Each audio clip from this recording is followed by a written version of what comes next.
యేసుని ప్రేమ ఛానల్ కి స్వాగతం. దయచేసి ఈ ఛానల్ ని లైక్ చేయండి, షేర్ చేయండి, సబ్స్క్రైబ్ చేయండి. తెలుగు డైలీ ఆడియో బైబిల్ రాజుల మొదటి గ్రంథము 6వ అధ్యాయము. అయితే ఇశ్రాయేలీలు ఐగుప్తు దేశములో నుండి బయలుదేరి వచ్చిన 480వ సంవత్సరమందు, అనగా సొలొమోను ఇశ్రాయేలును ఏలిన 4వ సంవత్సరమందు, జీప్ అను 2వ మాసమున అతడు యెహోవా మందిరమును కట్టింపనారంభించెను.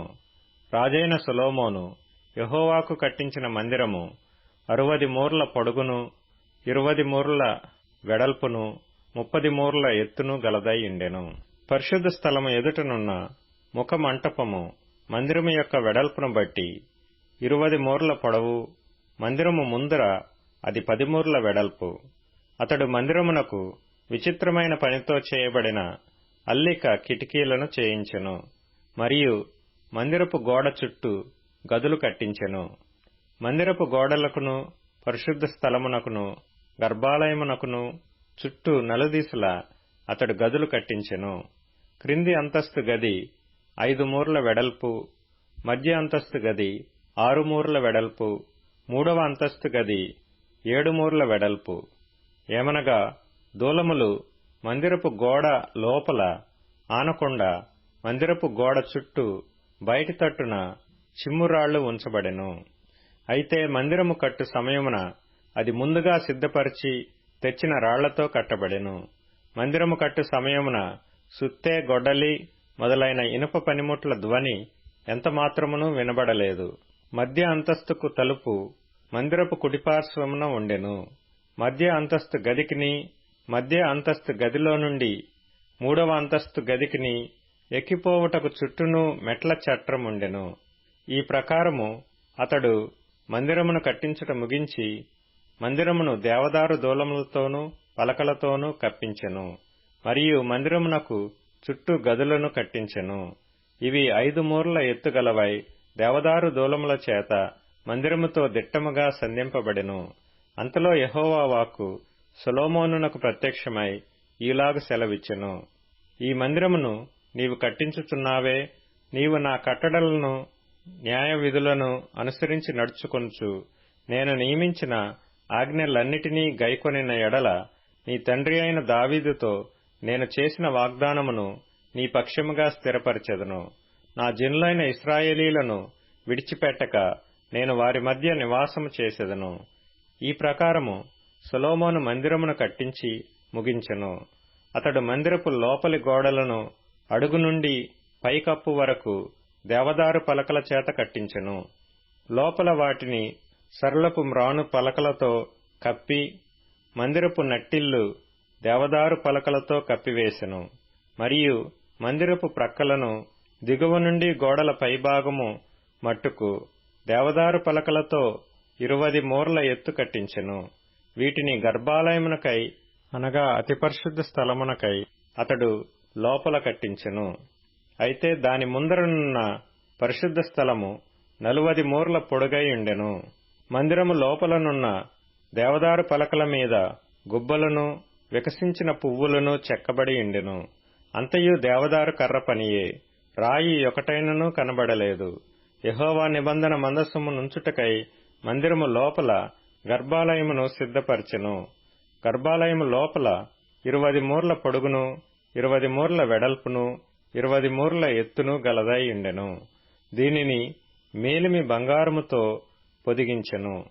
అర్జకర్రతో చేయబడిన బలిపీఠమును ఈలాగుననే పొదిగించెను. ఈలాగున సొలొమోను మందిరమును లోపల మేలిమి బంగారముతో పొదిగించి గర్భాలయపు ముంగిలికి బంగారపు గొలుసులు గల తెర చేయించి బంగారముతో దాన్ని పొదిగించెను. ఏ భాగమును విడవకుండా మందిరమంతయు బంగారముతో పొదిగించెను. గర్భాలయమున వద్దనున్న బలిపీఠమంతటినీ బంగారముతో పొదిగించెను. మరియు అతడు గర్భాలయమందు 10 మూరల ఎత్తుగల 2 కెరూబులను ఒలీవ కర్రతో చేయించెను. ఒక్కొక్క కెరూబునకు 5 మూరల పొడవు గల రెక్కలుండెను. ఒక రెక్క చివర మొదలుకొని 2వ రెక్క చివర మట్టుకు 10 మూరల పొడవు. 2వ కెరూబును 10 మూరలు కలదై ఉండెను. కెరూబులు రెండింటికిని ఏకపరిమాణమును ఏకాకారమును కలిగియుండెను.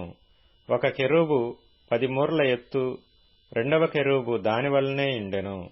అతడు ఈ కెరూబులను గర్భాలయములో ఉంచెను.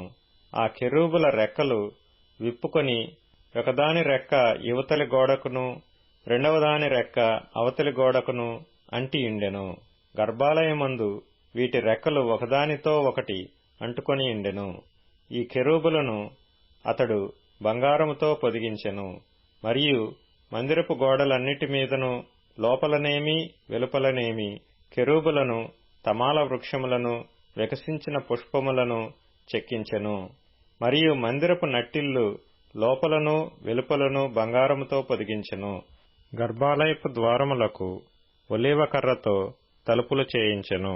ద్వారబంధము మీది కమ్మీయు నిలువు కమ్ములను గోడ వెడల్పులో 5వ భాగము వెడల్పు ఉండెను.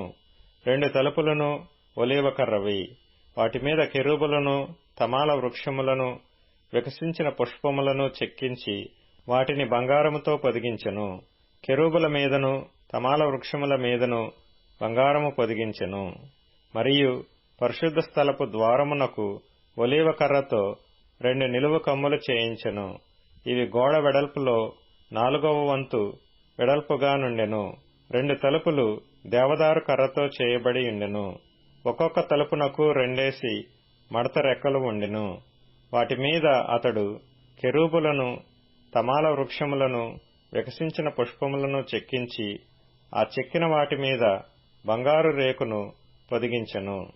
మరియు లోపలనున్న సాలను 3 వరుసలను చెక్కిన రాళ్లతోనూ 1 వరుసను దేవదారు దూలములతోనూ కట్టించెను. 4వ సంవత్సరము జీపను మాసమున యెహోవా మందిరపు పునాది వేయబడెను. 11వ సంవత్సరము బూలు అను 8వ మాసమున దాని ఏర్పాటు చొప్పున దాని ఉపభాగములన్నిటితోనూ మందిరము సమాప్తమాయెను. 7 సంవత్సరములు సొలొమోను దానిని కట్టించుచుండెను. రాజుల మొదటి గ్రంథము 7వ అధ్యాయము. సొలొమోను 13 సంవత్సరములు తన నగరును కట్టించుచుండి దానినంతటినీ ముగించెను. మరియు అతడు లెబానోను అరణ్యపు నగరును కట్టించెను. దీని పొడుగు 100 మూరలు, వెడల్పు 50 మూరలు, ఎత్తు 30 మూరలు. 4 వరుసల దేవదారు స్తంభముల మీద దేవదారు దూలములు వేయబడెను. మరియు 45 స్తంభముల మీద ప్రక్క గదులపైన దేవదారు కర్రలతో అది కప్పబడెను. ఆ స్తంభములు వరుస వరుసకు పైగా 15 చొప్పున 3 వరుసలు ఉండెను. 3 వరుసల కిటికీలు ఉండెను. 3 వరుసలలో కిటికీలు ఒకదానికొకటి ఎదురుగా ఉండెను. తలుపుల యొక్కయు కిటికీల యొక్కయు స్తంభములు చచ్చౌకముగా ఉండెను. 3 వరుసలలోనూ కిటికీలు ఒకదానికొకటి ఎదురుగా ఉండెను. మరియు అతడు స్తంభములు గల ఒక మంటపమును కట్టించెను. దాని పొడుగు 50 మూరలు, వెడల్పు 30 మూరలు. ఒక మంటపమును వాటి ఎదుట ఉండెను. స్తంభములను లావుగల దూలములను వాటి ఎదుట నుండెను. తరువాత తాను తీర్పు తీర్చ కూర్చుండుటకై ఒక అధికార మంటపమును కట్టించెను. దాని నట్టిల్లు కొన మొదలు దేవదారు కర్రతో కప్పబడెను. లోపలి ఆవరణములో తన నివాసపు ఇంటిని ఆ విధముగానే కట్టించెను. మరియు సొలొమోను తాను వివాహమైన ఫరో కుమార్తెకు ఈ మంటపము వంటి ఒక నగరును కట్టించెను. ఈ కట్టడములన్నీయు పునాది మొదలుకొని గోడ చూరు వరకు లోపలను వెలుపలను వాటి పరిమాణ ప్రకారముగా తొలవబడినట్టివియు రంపముల చేత కోయబడినట్టివియు మిక్కిలి వెలగల రాళ్లతో కట్టబడెను. ఈ ప్రకారమే గొప్ప ఆవరణపు వైపుననున్న వెలుపలి భాగమును ఉండెను. దాని పునాది 10 మూరలు గల మిక్కిలి వెలగల పెద్ద రాళ్లతో కట్టబడెను. పైతట్టున పరిమాణ ప్రకారముగా చెక్కబడిన మిక్కిలి వెలగల రాళ్లును దేవదారు కర్రలను గలవు. గొప్ప ఆవరణమునకు చుట్టూను 3 వరుసల చెక్కిన రాళ్లును 1 వరుస దేవదారు దూలములను కలవు. యెహోవా మందిరములోని ఆవరణము కట్టబడిన రీతినే ఆ మందిరపు మంటపమును కట్టబడెను. రాజైన సొలొమోను తూరు పట్టణములో నుండి హీరామును పిలువనంపించెను. ఇతడు నఫ్తాలి గోత్రపు విధవరాలి కుమారుడై ఉండెను. ఇతని తండ్రి తూరు పట్టణపు వాడగు ఇత్తడి పనివాడు. ఈ హీరాము పూర్ణ ప్రజ్ఞగల బుద్ధిమంతుడును, ఇత్తడితో చేయు సమస్తమైన పనులలోనూ బహు చమత్కారపు పనివాడునై ఉండెను. అతడు సొలొమోను నొద్దకు వచ్చి అతని పని అంతయు చేసెను. ఏమనగా అతడు 2 ఇత్తడి స్తంభములు పోతపోసెను. ఒక్కొక్క స్తంభము 18 మూరల నిడివి గలది, ఒక్కొక్కటి 12 మూరల కైవారము గలది. మరియు స్తంభముల మీద ఉంచుటకై ఇత్తడితో 2 పీటలు పోతపోసెను. ఒక పీట యొక్క ఎత్తు 5 మూరలు, రెండవ పీట యొక్క ఎత్తు 5 మూరలు. మరియు స్తంభముల మీదనున్న పీటలకు అల్లిక పని వంటి పనియు గొలుసు పని దండలను చేయబడెను. అవి పీటకు ఏడేసి కలిగి ఉండెను. ఈలాగున అతడు స్తంభములను చేసి మీది పీటలను కప్పుటకు చుట్టూను అల్లిక పని 2 వరుసలు దానిమ్మ పండ్లతో చేసెను. ఈ ప్రకారముగా అతడు 2వ పీటకును చేసెను. మరియు స్తంభముల మీది పీటలు 4 మూరల మట్టుకు తామర పుష్పము వంటి పని గలవై ఉండెను. మరియు 2 స్తంభముల మీదనున్న పీటల మీది అల్లిక పని దగ్గరనున్న ఉబ్బెత్తుకు పైగా దానిమ్మ పండ్లుండెను. 200 దానిమ్మ పండ్లు ఆ పీట మీద వరుస వరుసలుగా చుట్టూనుండెను. ఈ స్తంభములను అతడు పరిశుద్ధ స్థలపు మంటపములో ఎత్తించెను. కుడి పార్శ్వపు స్తంభమును ఎత్తి దానికి యాకీను అని పేరు పెట్టెను. ఎడమ పార్శ్వపు స్తంభమును ఎత్తి దానికి బోయజు అని పేరు పెట్టెను. ఈ స్తంభముల మీద తామర పుష్పముల వంటి పని ఉండెను. ఈలాగున స్తంభముల యొక్క పని సమాప్తమాయెను. మరియు అతడు పోత పనితో ఒక సముద్రమును చేసెను. అది ఈ తట్టు పై అంచు మొదలుకొని ఆ తట్టు పై అంచు వరకు 10 మూరలు. అది 5 మూరల ఎత్తుగలదై గుండ్రముగా ఉండెను. దాని కైవారము 30 మూరలు. దాని పై అంచునకు క్రింద చుట్టూను గుబ్బలుండెను. మూరకు 10 గుబ్బల చొప్పున ఆ గుబ్బలు సముద్రము చుట్టూను ఆవరించి ఉండెను. అది పోతపోయబడినప్పుడు ఆ గుబ్బలు 2 వరుసలుగా పోతపోయబడెను. అది 12 ఎడ్ల మీద నిలువబడి ఉండెను. వీటిలో 3 ఉత్తర దిక్కును, 3 పడమర దిక్కును, 3 దక్షిణ దిక్కును, 3 తూర్పు దిక్కును చూచుచుండెను. వీటి మీద ఆ సముద్రము ఎత్తబడి ఉండెను. వాటి వెనుకటి భాగములన్నీయు లోపలి తట్టు త్రిప్పబడి ఉండెను. అది బెత్తెడు దళసరి గలదై ఉండెను. దాని పై అంచు పాత్రకు పై అంచు వలె తామర పుష్పముల వంటి పని కలిగి ఉండెను. అది 9 గరిసెలు పట్టును. మరియు అతడు 10 ఇత్తడి స్తంభములు చేసెను. ఒక్కొక్క స్తంభము 4 మూరల పొడుగు, 4 మూరల వెడల్పు, 3 మూరల ఎత్తు కలిగి ఉండెను. ఈ స్తంభముల పని రీతి ఏదనగా వాటికి ప్రక్క పలకలు కలవు. ఆ ప్రక్క పలకలు జవల మధ్య ఉండెను.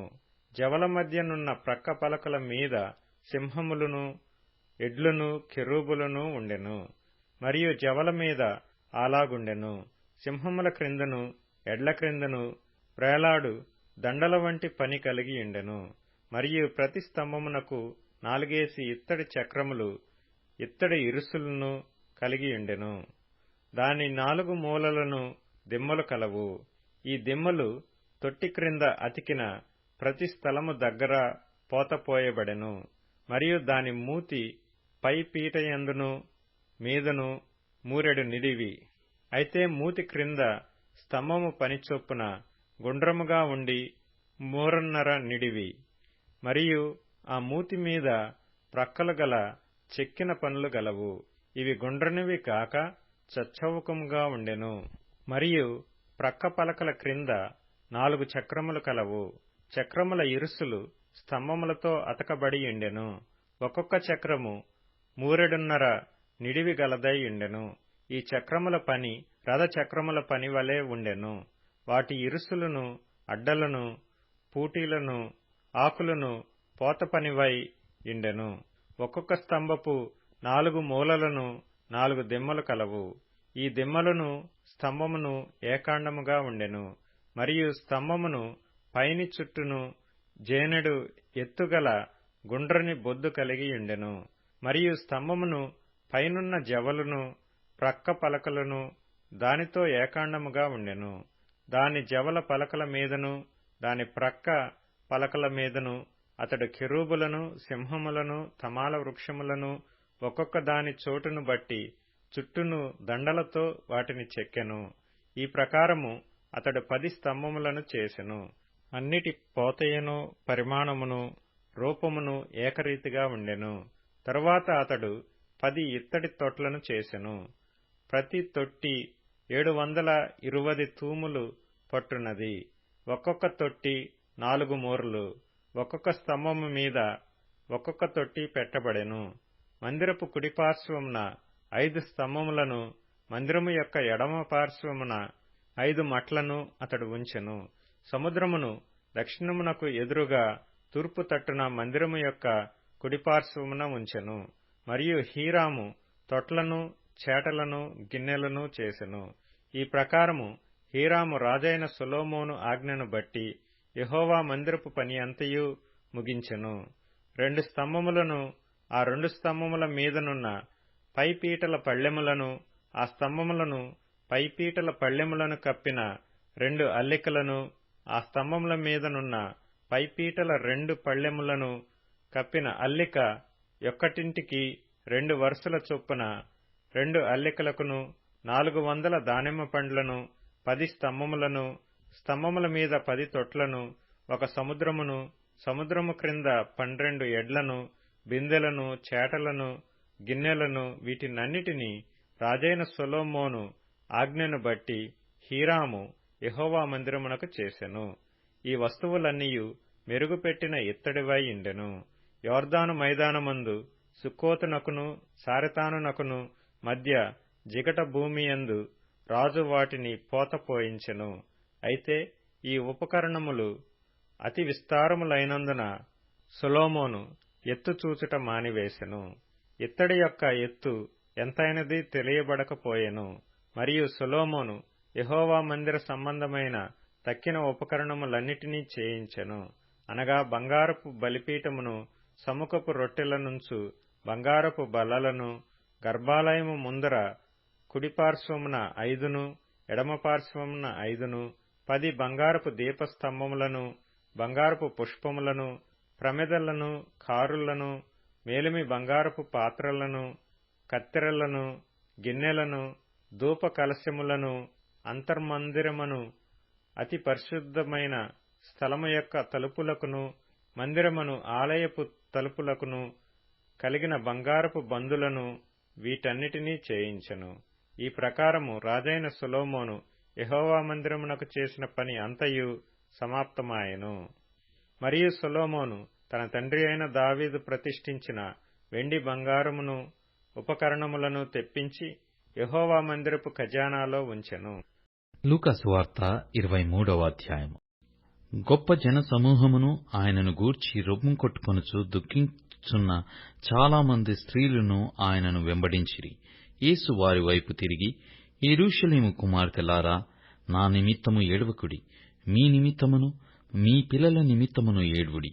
ఇదిగో, గొడ్రాండును కనని గర్భములను పాలియని స్తన్యములను ధన్యములైనవని చెప్పు దినములు వచ్చుచున్నవి. అప్పుడు మీ మీద పడుడని పర్వతములతోనూ మమ్ము కప్పుడని కొండలతోనూ జనులు చెప్పసాగుదురు.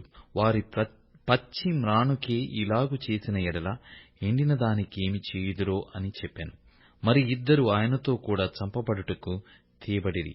వారే నేరము చేసిన వారు. వారు కపాలమనబడిన స్థలమునకు వచ్చినప్పుడు అక్కడ కుడివైపున ఒకనిని, ఎడమవైపున ఒకనిని, ఆ నేరస్తులను ఆయనతో కూడా సిలువ వేసిరి. యేసు, తండ్రి, వీరేమి చేయుచున్నారో వీరెరుగరు గనక వీరిని క్షమించుమని చెప్పెను. వారు ఆయన వస్త్రములు పంచుకొనుటకై చీట్లు వేసిరి. ప్రజలు నిలువబడి చూచుచుండిరి.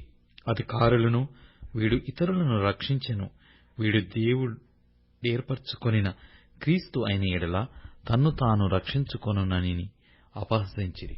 అంతటా సైనికులు ఆయన యొద్దకు వచ్చి ఆయనకు చిరకనిచ్చి, నీవు యూదుల రాజువైతే నిన్ను నీవే రక్షించుకొనుమని ఆయనను అపహసించిరి.